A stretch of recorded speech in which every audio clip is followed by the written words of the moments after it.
예, 여러분 잘 듣고 한번 대답해 보시길 바랍니다. 잘 들으세요.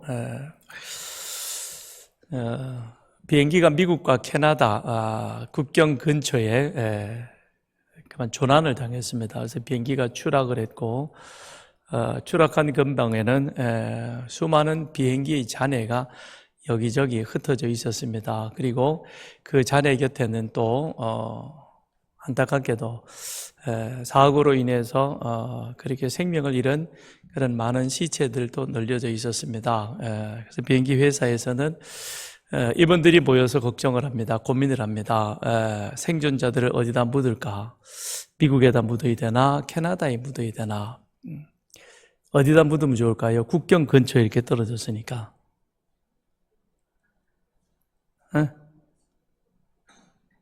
되게 고민하네. 생존자는 묻을 필요 없는 거 아니에요? 제가 잘 듣고 대답하라 그랬잖아요. 그죠? 비행기 잔해가 국경 근처에 여기저기 흩어져 있었습니다. 거기에 주변에 시체들도 많이 널브러져 있었습니다. 관계자들은 모여서 대책회의 고민을 합니다. 생존자들을 어디에 묻을 것인가? 죽음이란 무엇인가? 셀리 케이건 예일대 교수가 그가 강의했던 그 책에 나오는 이야기입니다. 그의 강의 내용은 이런 겁니다. 쉽게 얘기하면 말장난인 것이죠. 죽음 이후에도 우리의 삶은 계속될 것인가? 뭐지? 그 교수가 던지는 질문이 그거예요. 죽음 이후에도 우리의 삶은 계속될 것인가? 좀 비꼬는 거죠. 그죠? 이렇게 한 바퀴 이렇게 싹 꼬아가지고.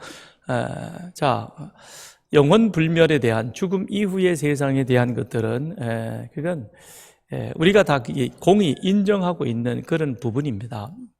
그런데 셀리 교수는 그런 부분이 솔직히 좀 못마땅한 겁니다. 그러니까 그는 철학적 접근으로 죽음이란 무엇인가, 그래서 거기에 대해서는 말하고 싶지 않다. 대신 현존하는 우리의 삶 속에서 우리가 열심히 잘 사는 것 아니겠느냐라는 것이죠. 그러니까 좀 말장난 같은 이야기들을 많이 합니다.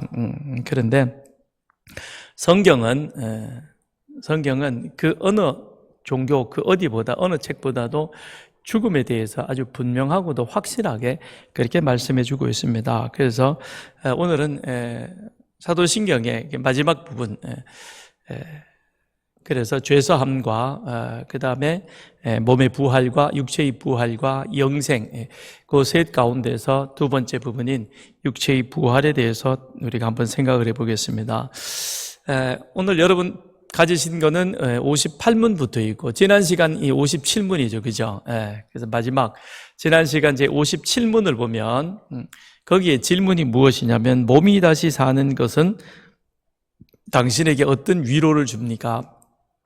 몸이 다시 사는 것, 몸이 다시 사는 것. 그래서, 우리 이 주기도문의, 사도신경의 마지막 부분도 그렇죠.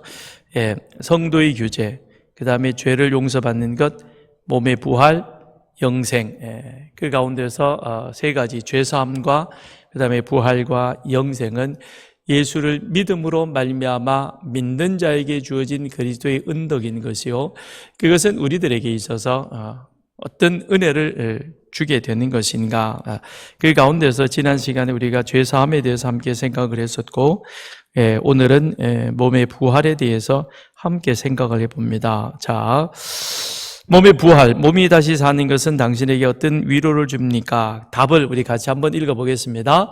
시작. 죽음 후에, 시작.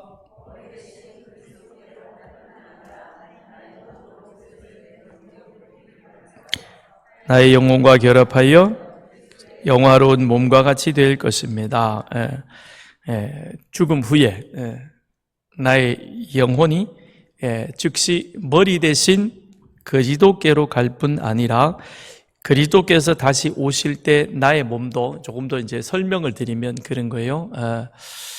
그리스도께서 다시 오실 때, 그러니까 이것은 내가 죽는 그 순간 우리의 몸과 영혼은 구분되어져서 그리하여 영혼은 그리스도께 갈 것이요 그 다음 그리스도께서 다시 오실 때 재림할 그때에 나의 몸도 그리스도의 능력으로 일으킴을 받아 나의 영혼과 결합하여 그리스도의 영화로운 몸과 같이 될 것이다. 여기 보면 죽음으로 인하여 몸과 영혼이 구분되어질 것이다.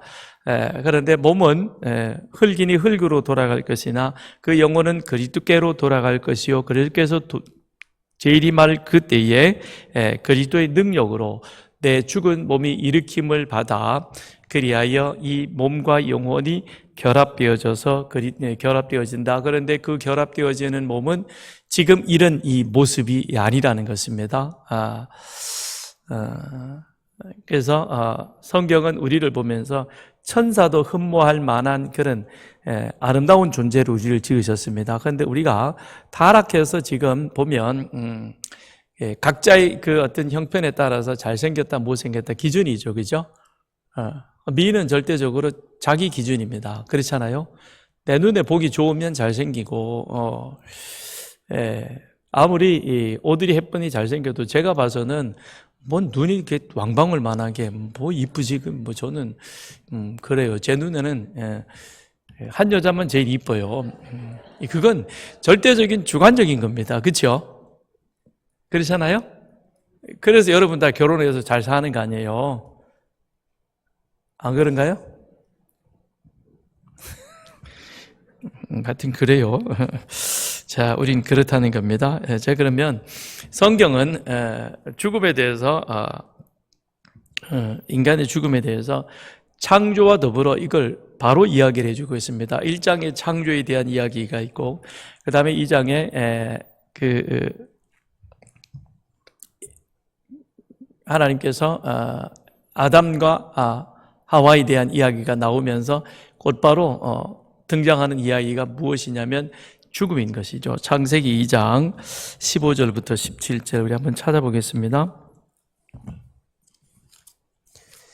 창세기 2장 15절에서 17절 찾으셨나요? 시작. 여호와 하나님이 그 사람을 이끌어 에덴 동산에 두어 그것을 경작하며 지키게 하시고 여호와 하나님이 그 사람에게 명하여 이르시되 동산 각종 나무의 열매는 내가 임의로 먹되 선악을 알게 하는 나무의 열매는 먹지 말라. 내가 먹는 날에는 반드시 죽으리라 하시니라. 죽는다는 얘기입니다. 그러니까 자 창조와 더불어서 그죠? 하나님이 천지 창조, 그 다음에 1장 마지막에는 인간에 대한 창조 이야기가 있고 그 창조 기사 이후에 하나님께서 우리 인간에게 주신 사명이 있습니다. 우리가 어떤 존재인가라고 하는 것에 대해서 하나님이 말씀하신 이후에 그 하나님과의 관계의 틀을 깨트리면 그 다음엔 우리 인간에게는 무엇이 찾아오느냐? 죽음이 찾아온다라는 것을 성경은 우리들에게 분명하게 말씀해주고 있는 것입니다. 그렇다면 자 하나님이 이 아담을 만드시되 흙에서 취하여 그리하여 사람을 당신의 모양과 형상대로 만드시고 그 코에 생기를 불어넣어 주셨다 그랬습니다. 그래서 생명이 있다라고 하는 그 의미는 그것은 육체의 움직임과 에너지를 주는 그런 어떤 내적 요소인 것입니다. 그래서 내 안에 생명이 있다라고 하는 것은 내 육체가 활동할 수 있는 여력이 있는 것이죠. 그렇다면 병상에 누워서 그냥 100세를 산다 의미 없는 것이죠. 그죠? 참 이게 100세 시대를 말을 하지만 우리가 어디다 기준을 둬야 될지 모르겠습니다. 그런데 성경으로 보면 하나님의 생명의 기운이 우리 안에 있어서 그것의 공급을 받아서 내 육체가 왕성하지는 못해도 활동할 수 있는 여력과 공간이 있다면 그것은 생명 있는 것이요. 그렇지 않다면 그 부분에 대해서는 우리가 한 번 더 깊이 좀 생각해 볼 필요가 있지 않을까 그러합니다. 그런데 그러니까 생명이 있다는 것은 육체적 활동이 가능하다는 것이요. 한편 생명이 떠났다라는 그 의미는 육체적 활동이 더 이상 불가능하다는 그런 의미인 것이죠. 그래서 생명이 떠났다. 그걸 우리는 다르게 표현한다면 죽었다라고도 그렇게 표현하고 있는 것입니다. 그런데 하나님께서 동물과 사람에게 생명을 주신 방식이 조금 다르다는 것입니다. 창세기 2장 7절에 여호와 하나님이 땅의 흙으로 사람을 지으시고 생기를 그 코에 불어넣으시니 사람이 생명이 되었다. 생명이 되었다라고 하는 것은 살아있는 존재이다, 호흡하는 존재이다라는 그런 의미가 되는 것입니다. 그래서 사람의 코에 불어넣어진 그와 같은 영은 창조된 것에 하나님께서 사람에게 불어넣어 주신 겁니다. 그러니까 우리 인간은 두 가지가 지금 공존하고 있다는 거죠. 우리의 몸은 하나님께서 흙으로 우리를 만드셨고 빚으셨고, 이건 물질적인 것입니다. 그러나 하나님이 그 코에 생기를 불어넣어 주셨다는 것은 비물질적인 것이죠. 그건 하나님에게 속해 있는 것입니다. 그러므로 물질에 속해 있는 흙이니 흙에서 흙으로 돌아갈 것이다 라고 하는 것은 그거는 죽음, 소멸되어지는 모습이 있는 겁니다. 그러나 이 영혼은 하나님의 창에 속한 것이기에 죽지 않는 것이죠. 불멸인 것이죠. 그런데 하나님은 우리 인간을 육체의 덩어리로 만드는 것이 아니라 우리를 육신으로 만드셨습니다. 즉 몸으로 만드셨다라고 하는 것입니다. 그래서 이 히브리어에서 몸이라고 하는 그대, 우리는 육체와 몸을 크게 구분하지 않습니다.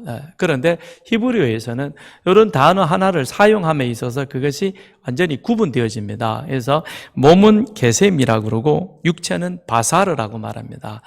육체는 무엇이냐면 동물의 어떤 고기 덩어리와 같은 바로 그와 같은 것들. 그러니까 우리는 분명히 이 눈으로 보면 육신의 모습은 가지고 있지만 그러나 그 안에 하나님께서 생기를 불어넣어 줌으로 말미암아 그 생기라고 하는 그 생명이 분명히 우리 속에 있는데 그거는 비물질적인 것이기 때문에 눈에 보이지는 않는 것입니다. 그런데 하나님이 그것을 담아둘 수 있는 하나의 공간을 만드셨다는 거죠. 그게 어디냐면 마음이라는 것이죠.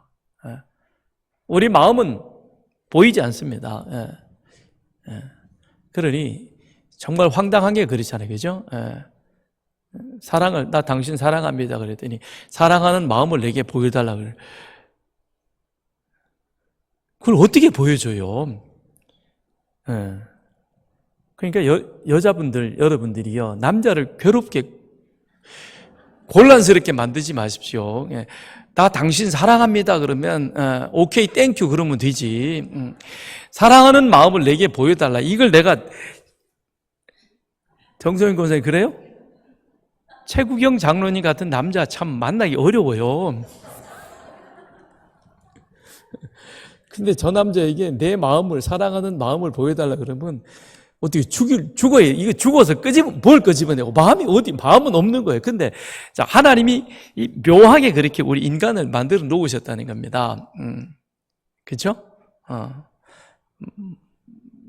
하여튼 그런 거예요. 나 같은 사람 없다고 나는 생각하지만 본인도 아니라고 생각할 수 있는 거예요. 이제 이게 다 상대적이니까. 자, 그러면 우리 인간은 몸이라고 하는 것은 게셀, 히브리어로 게셀인데 그 몸에는 육체에 무엇인가가 더해진 상태. 그래서 히브리어가 참 그 단어 자체에 품고 있는 의미가 상당히 우리에게 있어서 또 신학적 은혜로운 그런 모습이 있다는 거죠. 그러니까 바사르라고 하지 아니하고 게셈이라고 말하면서 그 게셈이라고 따로 몸이라고 하는 단어를 사용하는 이유는 우리 육체는 흙으로 만들어진 그와 같은 존재이지만 거기에 더하여 무엇인가가 더해져 있다. 그러니까 하나님이 아담에게 코에 생기를 불어 넣어 주었는데 그게 호흡하는 존재가 되어지면서 하나님의 창조가 그 속에 들어간 하나님의 영이 함께하는 것이다. 그런데 그 하나님의 영이 함께하는 그 공간을 하나님께서는 비물질적인 것이지만 그러나 그것이 인간의 안에서 있을 수 있는 그런 어떤 공간, 참 이게 이건 철학자들이 얘기를 하면 잘할 텐데 저는 철학의 소질이 없어가지고 잘 설명을 못하겠는데 그런 마음이 그런 것이 우리 안에 하나님께서 이 안에 만들어 두셨다라는 것입니다. 그렇기 때문에 우리 인간의 몸을 히브리어에서 게셴이라고 그렇게 말하면서 육체로 지어진 존재이지만 그러나 그 안에 마음을 담아두는 그런 하나의 공간을 둠으로 말미암아 그 공간을 통해서 하나님과 교통할 수 있는 그런 특별한 은혜를 우리 인간들에게 하나님께서 베풀어 주셨다라는 것입니다. 그래서 이 마음이라는 것이 히브리어로 레브라고 말하는데 그것은 물질적인 공간 속에 있지만 그러나 비물질적이지만 그러나 그것은 어찌 보면 실체하는 것. 그러니까 사랑 고백에 있어서 젊은 남녀들이 남자를 굉장히 곤란하게 만드는 것이 내 사랑하는 마음을 내게 가져와 보여달라 그러는 거죠.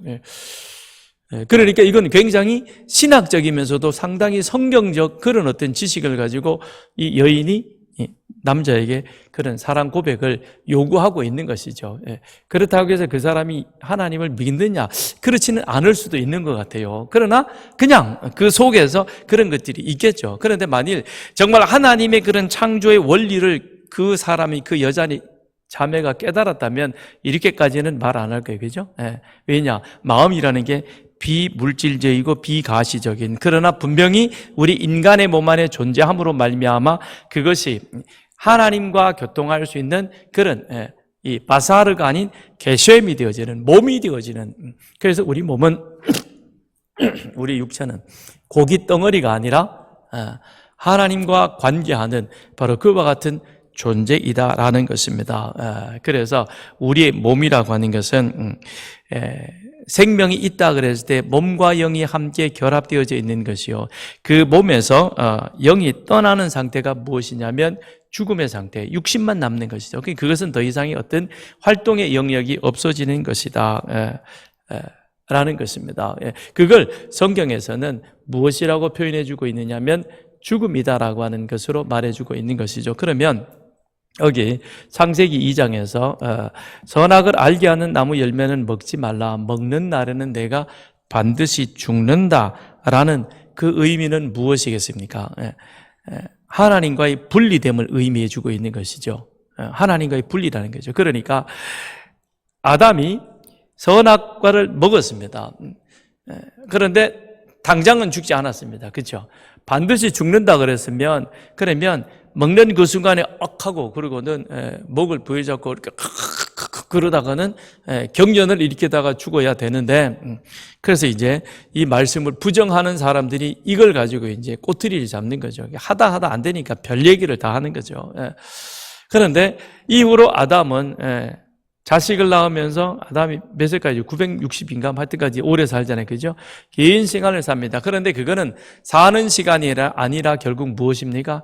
죽어가는 시간인 것이죠. 죽음을 준비하면서 점점점 그 안에서 하나님과의 관계가 멀어져가는 바로 그런 모습입니다. 그런데 그건 무엇이냐면 하나님이 범죄한 그 아담과 하와를 에덴 동산에서 내어 보내는 겁니다. 그럼 내어 쫓는다는 것은 하나님과의 관계가 분리되어졌다는 것이요. 그건 하나님께서 그에게 넣어줬던 그 마음, 그 영이라고 하는 것이 그 속에서 이제는 하나님과 거두어진. 그러므로 죽음이라는 것은 바로 무엇이냐? 영과 몸이 육이 분리되어지는 것이요. 그것은 더 나아가서는 하나님과 우리의 관계가 분리되어지는 이것이 바로 죽음이다. 그래서 전자는 몸이 영과 육이 분리되어진 그것이 죽음이라는 것은 일반적으로 세상 사람들이 또 우리들이 말하는 의학적인 죽음인 것이요.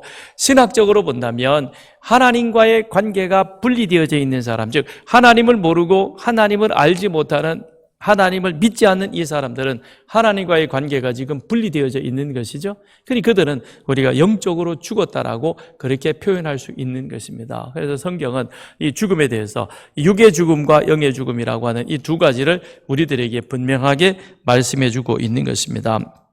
그런데 우리 인간이 다른 것은 다 가능할지라도 죽음이라고 하는 이것은 되돌릴 수가 없는 것이죠. 그러니까 인간이 태어나서 살아간다는 것은 곧 죽음을 향하여 가는 것이고, 태어나는 것도 우리 마음대로 되어지지 않지만 그 다음엔 우리가 하루하루 살아가는 것은 곧 우리에게 주어진 생명의 시간이 마치 촛불이 불을 밝히면서 점점 초가 타들어가는 것처럼 우리 인생도 타들어가는 것이다. 그런데 그 죽음을 되돌릴 수 있는 사람은 이 땅 가운데 아무도 없는 것입니다. 그래서 성경은 말씀하기를 한 번 죽는 것은 사람에게 정한 것이다. 왜 그러느냐?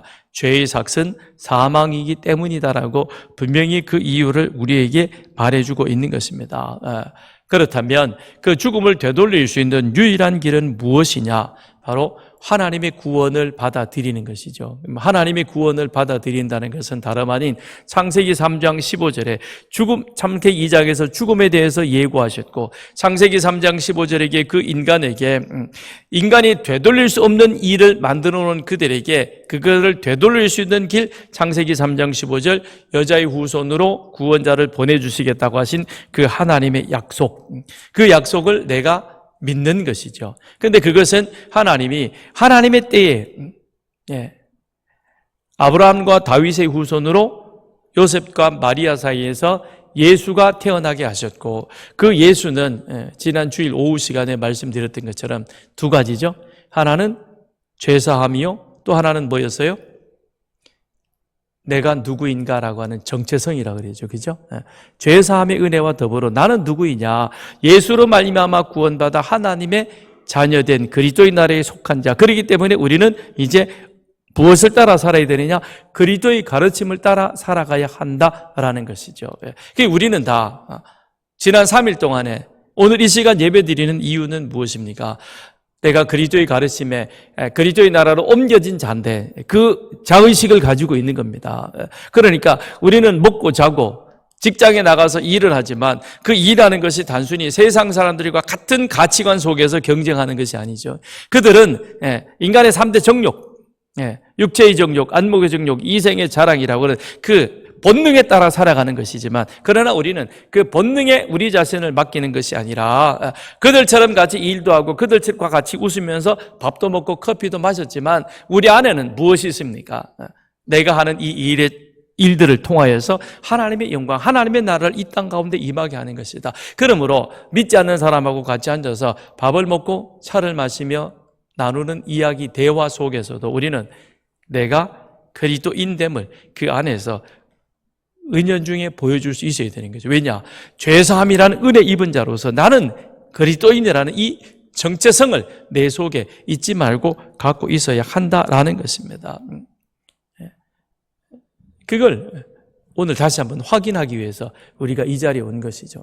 그리고 다시 흩어져 가지고 또 그렇게 살다가 다음 주일에 또 와서 다시 한번 더 점검하고, 그때는 좀 더 대대적으로 잘 점검해 가지고 준비해서 다시 세상으로 나가는 것입니다.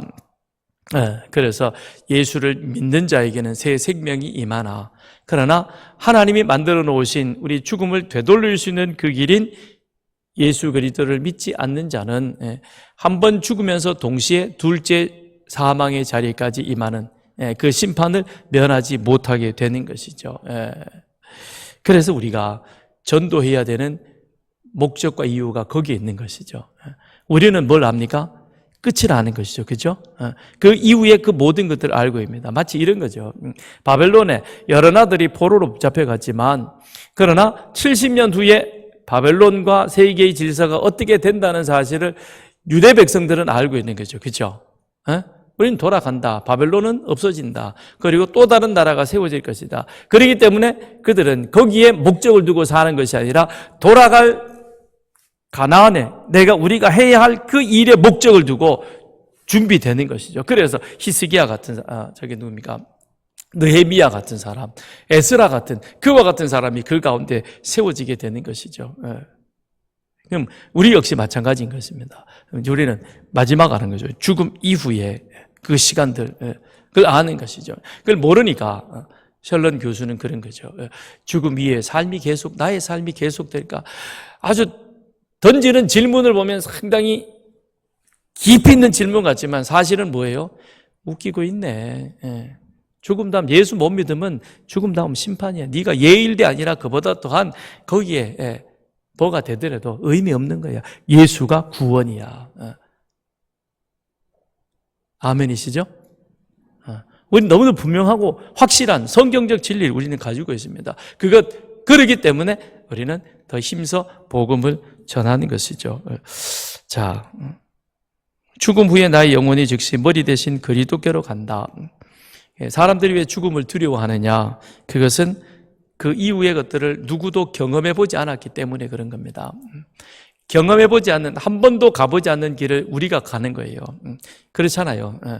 죽었다가 내 아버지가, 내 어머니가 다시 돌아와가지고는 저희들 보면서 이리 와봐라. 내가 가봤는데 근데 거기는 이렇고 이렇더라. 근데 이렇게 하면 안 되겠더라. 근데 내가 그동안에 성경에서 배웠던 이 말씀 가운데 틀린 게 없더라. 그러니까 걱정하지 말고 하나님만 믿고 잘 가면 내가 거길 가서 기다리니까 너도 올 수 있다. 이렇게 만일 제 아버지가 돌아가신 지가 오래되셨지만 오셔가지고 저에게 말씀해 주시면 전 더 확신 있게 갈 수 있을 거예요. 그죠? 안 하셔도 저는 죽음은 두렵지 않아요. 부활 이후에, 죽음 이후에 그와 같은 모든 일들을 나는 말씀을 통해서 내 안에 이제 확신이 있으니까 괜찮은 거죠. 그런데 일반적으로 보면 이 부분에 대한 그 경험이 없는 거죠. 그러니까 잠깐 가서 천국을 보고 왔다고 말하지만 그러나 그건 일개인의 경험일 뿐이요. 더 분명하고도 확실한 것은 성경이 여기에 대해서 우리는 확실하게 말씀을 해주고 있는 겁니다. 그러므로 기록된 하나님의 계시의 말씀을 우리가 믿고 확신한다면, 그렇다면 세상을 살아가는 가운데서도 나는 최선을 다할 것입니다. 왜요? 이게 끝이 아니고 그 다음에 하나님 앞에서 우리가 서야 될 그와 같은 순간이 있는 것이고, 그리고 그것은 이 땅의 삶이 거기로부터 계속해서 연결되어져서 우리가 그 앞에서 하나님 앞에 찬송하며 예배하는 삶을 계속해서 살 것이라는 그런 확신이 우리 믿는 자들에게 있는 겁니다. 그렇기 때문에 믿는 자의 삶은 다르다라고 하는 것입니다. 그래서 성경은 우리들에게 죽음 그리고 그 이후의 세계에 대해서 말씀해 주고 있는 것이죠. 나의 영혼이 즉시 머리 대신 그리스도께로 간다. 자, 예수님께서 십자가에 달리셨습니다. 근데 그 옆에 두 강도도 함께 있었죠. 그죠? 그랬더니 한 강도가 예수님을 조롱하잖아요. 그죠? 야, 네가 평소에 어쩌고 저쩌고 그랬는데 너도 뭐 별 볼 일 없네. 나처럼 똑같이 앉아 이렇게 십자가에 못 박혔고. 그랬더니 그 옆에 있는 강도가 뭐라 그랬어요? 준엄하게 꾸짖잖아요. 시끄러워. 넌 함부로 말하는 거야. 우리는 우리가 행한 것 때문에 여기 달려 죽는 것이 마땅하지만 이분은 그런 될 일이 전혀 없는 사람이야. 그러면서 예수에게 뭐라고 그럽니까? 당신의 나라에 임할 때에 나를 기억하소서 그러죠. 그죠? 당신이 죽을 때 나도 당신을 이제는 몰랐지만 지금 이 순간에는 당신은 정말 그리스도라는 사실을 내가 믿음으로 고백합니다. 그러니 내 죽음 이후의 것들을 내가 당신께 부탁합니다. 그럴 때 주님께서 뭐라 그랬어요?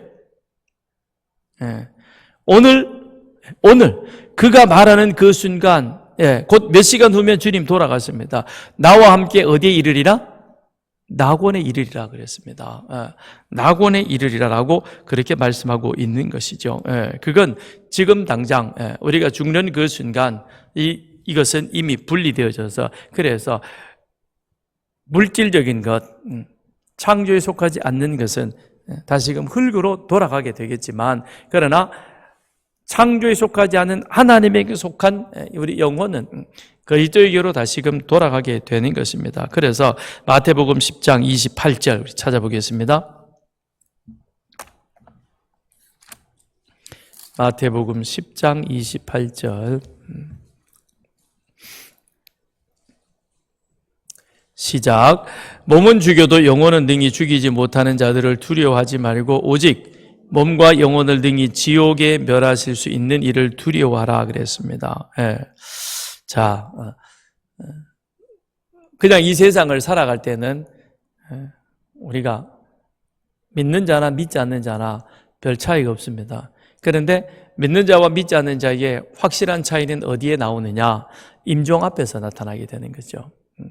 임종 앞에서. 우리 믿는 사람들은 예수가 나의 구주 되심을 확신하고 예수를 믿음으로 말미암아 나는 이미 이 세상에서 저 영원한 그리스도의 나라로 옮겨진 자라는 그런 정체성을 내가 가지고 살았습니다. 그죠? 그리고 이제는 그 자리에 내가 확실하게 들어가는 겁니다. 그 사실을 알기 때문에 전혀 죽음에 대해서 걱정하거나 염려하거나 근심하거나 두려워하지 않는 것이죠. 네. 나이 여기 우리 문화학 집사님도 계시고 권사님도 계시고 뭐 그런데 그냥 용서하십시오. 우리 어르신들이 아이고 너무 오래 살아서 빨리 죽어야 돼. 근데 그게 우리 믿는 자들에게 있어서는 그냥 단순한 말인사가 아닌 것이죠. 그죠? 그냥 이 세상에서 내 사역이 내 삶의 모든 것이 다 끝났으면 이사야서에 고백하고 있는 것처럼 장막을 거둔 같이 배틀에서 배를 짜고 있다가 그 배가 완성이 되면 그러면 배틀에서 그 배를 그렇게 내려오는 것처럼 우리 인생도 그렇게 떠나가는 겁니다. 이게 완성이 되어졌다. 그래서 그리스도인에게 있어서 죽음은 이 땅에서 하나님께서 나에게 주신 사역의 완성인 것입니다. 사역의 마침인 것입니다. 그 사역이 마치면 그러면 하나님 앞에 가는 거예요. 그럼 좀 더 오래 살고 싶으면 계속 사역을 만드세요. 일거리를 만들지 말고 사역을 하나님 앞에 일을 계속해서 만들면 오래 살 수 있어요. 별로 원치는 않아요. 그죠? 그냥 하나님이 주신 사역 요만큼 잘 감당하고 갔으면 좋겠어요. 그죠? 그냥 우리는 그냥 그러고 가는 거죠. 왜 임종 앞에서 신자와 불신자의 모습이 다른가? 믿는 우리는 종착역이 아닌 이 터널을 지나서 그 다음으로 지나가는 그 부분, 거기에 준비되어진 것이 어떤 것인가를 알기 때문에 그렇다. 그러나 불신자들은 그게 아니기 때문에 그래서 계시록에 보면 불과 유황으로 타는 불의 심판이 있을 것이다. 근데 그거는 영원히 태워지지도 않지. 그러나 그 고통 가운데 임하는 그런 불의 심판이 그 가운데 기다리고 있다라고 하는 것입니다. 그래서 우리는 목적지가 다른 삶을 살고 있는 겁니다. 그러니까 기왕이면 우리가 내 사랑하는 사람들과 더불어 함께 같이 그런 좋은 낙원으로 천국으로 인도하기 위해서 전도해 가야 할 것입니다. 그런데 이 몸의 부활에 대해서, 죽음에 대해서 그 다음엔 오늘 여기에는 뭐라고 말씀하셨냐면 나의 몸도 그리스도의 능력으로 일으킴을 받아, 이것은 몸의 부활에 대해서 말해주고 있는 것이죠. 그래서 이 몸의 부활에 대해서는 하나님에 의해서 이미 계시되어진 진리이시다라는 것입니다. 그걸 우리들에게 분명한 증거로 보여주신 것이 바로 예수님의 3일 만에 다시 죽은 자 가운데 살아 부활하심이죠. 그러면서 일찍이 우리 주님께서는 부활을 믿지 아니하는 사두개인들 또는 많은 사람들에게 그들에게 이 죽음과 부활에 대한 것을 분명하게 가르치기 위해서 주님께서는 이 세상에 계시면서 3명의 죽은 사람을 살리셨죠. 그죠? 그래서 야이로, 회당장 야이로의 딸을 살리고 그 다음에는 또 누구를 살렸어요?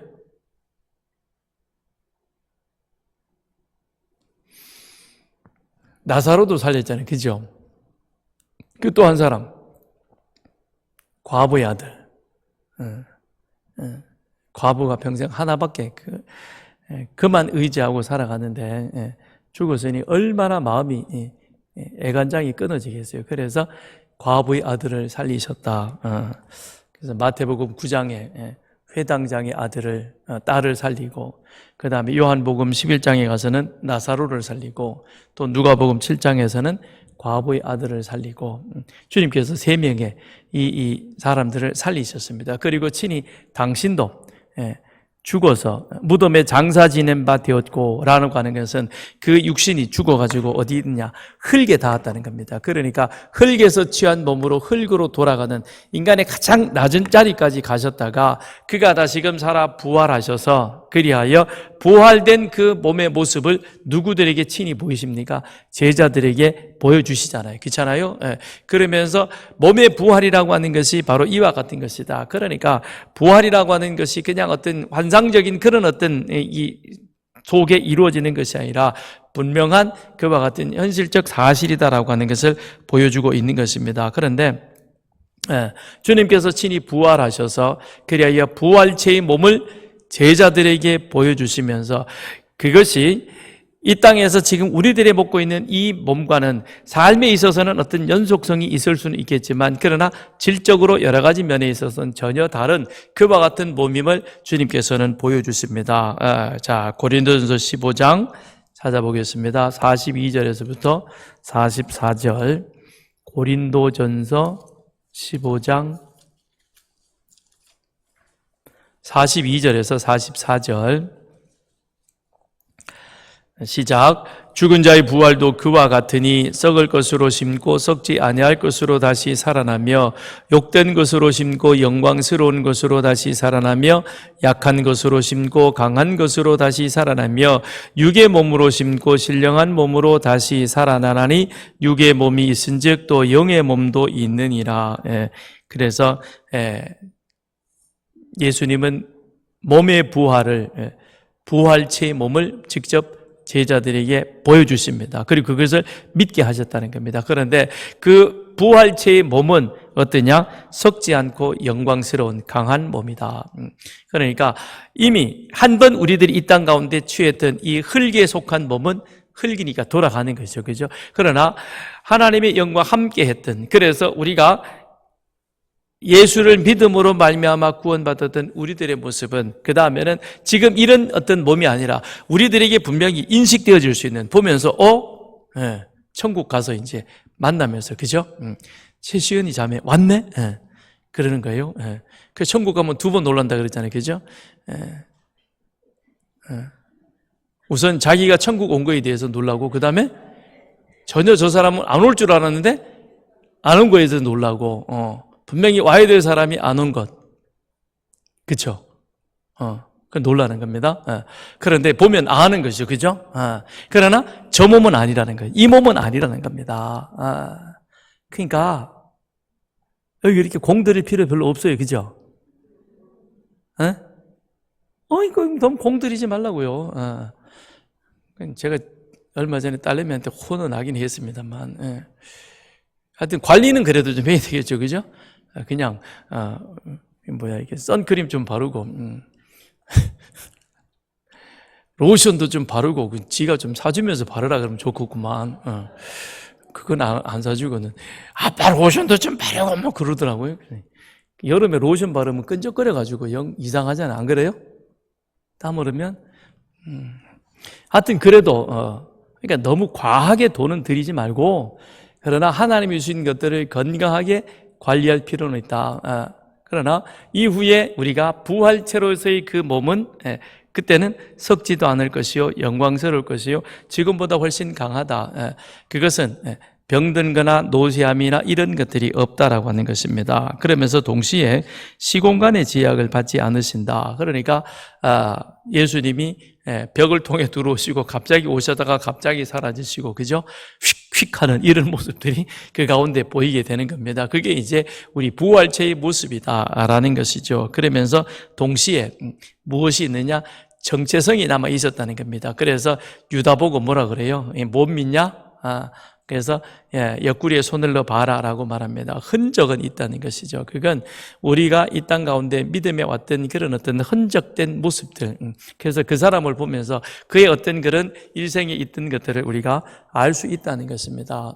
그러니까 우리가 신앙생활하면서 예수 믿으면서 잘 살아야 됩니다. 너무 악하게도 말고, 그렇다고 너무 혼자서 잘난 척도 말고, 그냥 은혜 가운데 우리는 잘 사는 그런 사람이 되어야 되겠죠. 그리고 그 다음에 우리 이 부활체의 몸은 신령한 몸이다. 그래서 하늘에 속한 몸이 되어진다. 완전히 새롭게 변화되어진. 그래서 우리에게 있었던 두 가지 시민권, 우리는 이 땅에 살지만 하늘 시민권을 가졌는데, 그 하늘 시민권을 가진 자로서 거기에 합당한 그런 하늘에 속한 존재의 모습을 갖게 되어진다라는 것입니다. 그래서 그 몸은 병들거나 또는 늙거나 죽거나 않다는 것이죠. 그래서 요한계시록에 보면 그 말씀이 나오잖아요. 그죠? 거기에는 아픔도 없고 고통도 없고 눈물도 없는 바로 그와 같은 것. 그럼 이 땅에서 우리의 눈물은 어디서 많이 나옵니까? 아프니까 눈물 나오잖아요. 그죠? 배고프고 일하는 게 힘들어가지고 학시 그러고 그냥 힘들다 그러고 아픔 눈물 흘리고 그러잖아요. 그런데 천국에는 그런 모습이 없다는 겁니다. 그건 우리가 부활한 존재가 그 속에서 살기에 그렇지 않다라는 것입니다. 그 다음에 사회적 육적인 질서가 달라진다. 이 얘기는 무슨 얘기냐? 마태복음 22장 한번 찾아보겠습니다. 마태복음 22장 30절.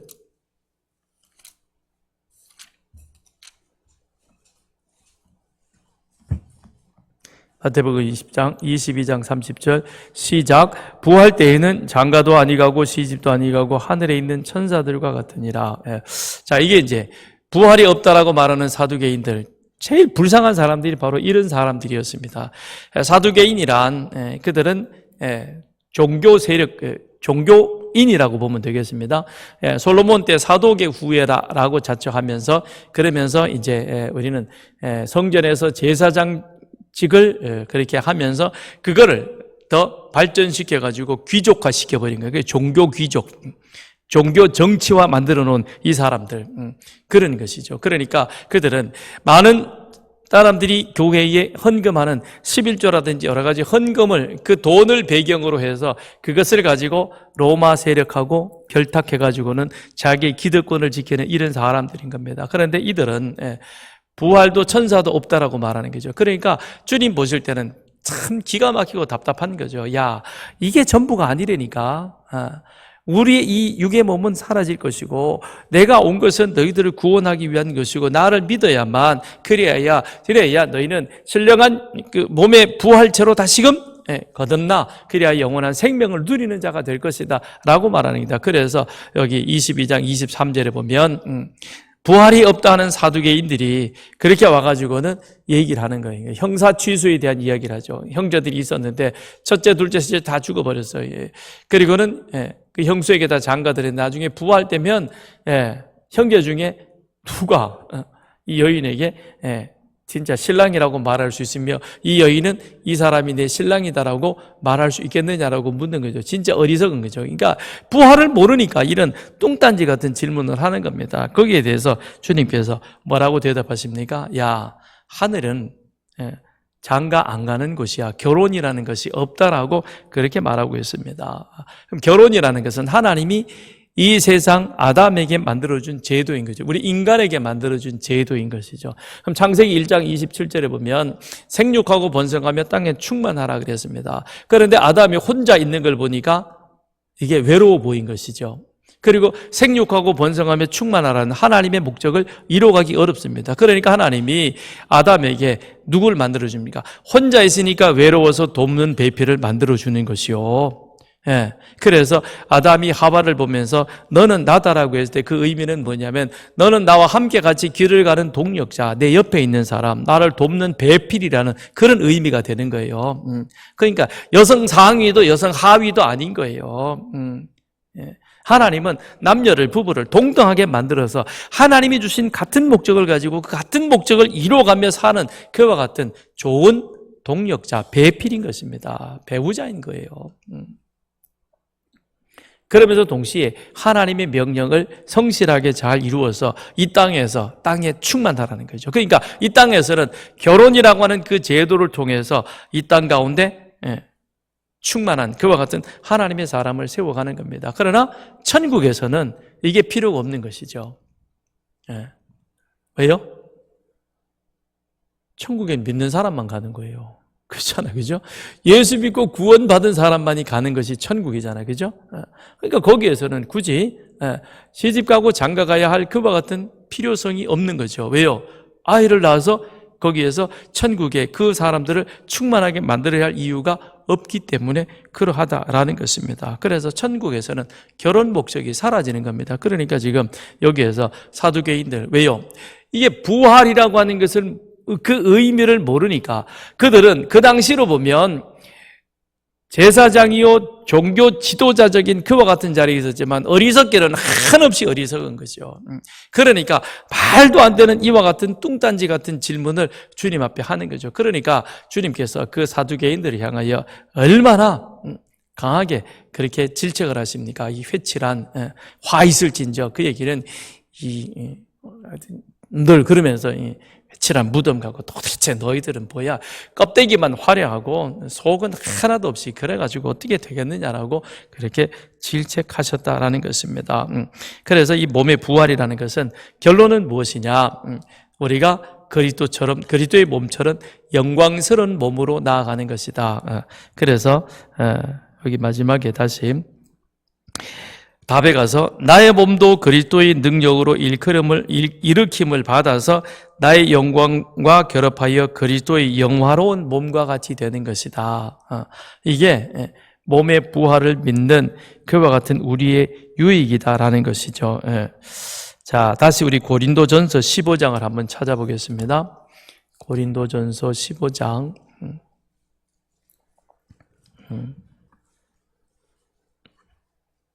예. 자, 42절에서부터 우리 46절까지 같이 다시 한번 읽습니다. 시작. 죽은 자의 부활도 그와 같으니 썩을 것으로 심고 썩지 아니할 것으로 다시 살아나며 욕된 것으로 심고 영광스러운 것으로 다시 살아나며 약한 것으로 심고 강한 것으로 다시 살아나며 육의 몸으로 심고 신령한 몸으로 다시 살아나나니 육의 몸이 있은즉 또 영의 몸도 있느니라. 기록된 바 첫사람 아담은 생령이 되었다 함과 같이 마지막 아담은 살려주는 영이 되었나니 그러나 먼저는 신령한 사람이 아니요 육의 사람이요 그 다음에는 신령한 사람이니라 라고 말합니다. 자, 지금 우리의 몸은 언젠가는 다 죽습니다. 다 죽습니다.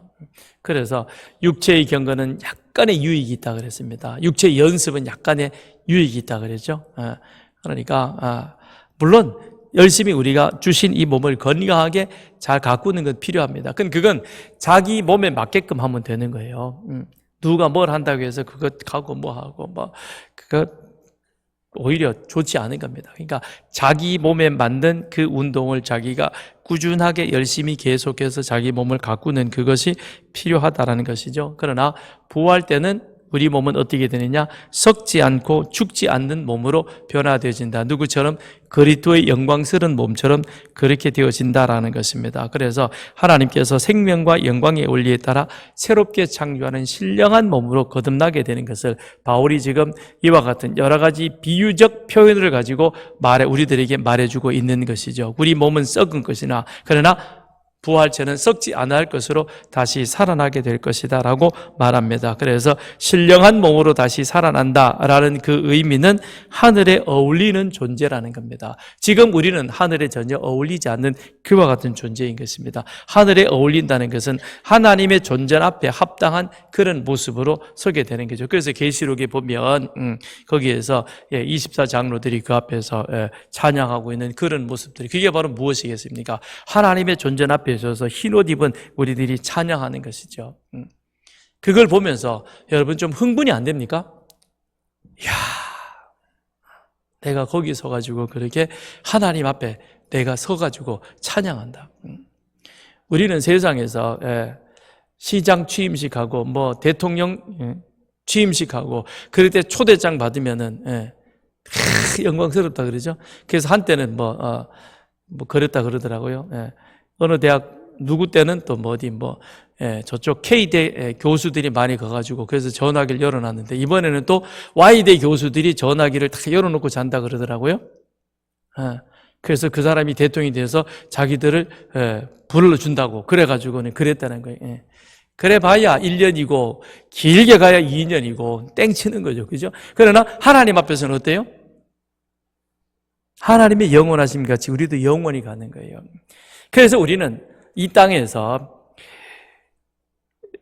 그리스도의 은혜로 죄의 사함을 입고 그 다음 그 예수가 내가 누구인가 정체성을 갖게 해줘서 그래서 나는 그리스도인으로 이 세상을 살아갈 때에 그 이름에 어울리는 모습으로 세상을 사는 겁니다. 왜요?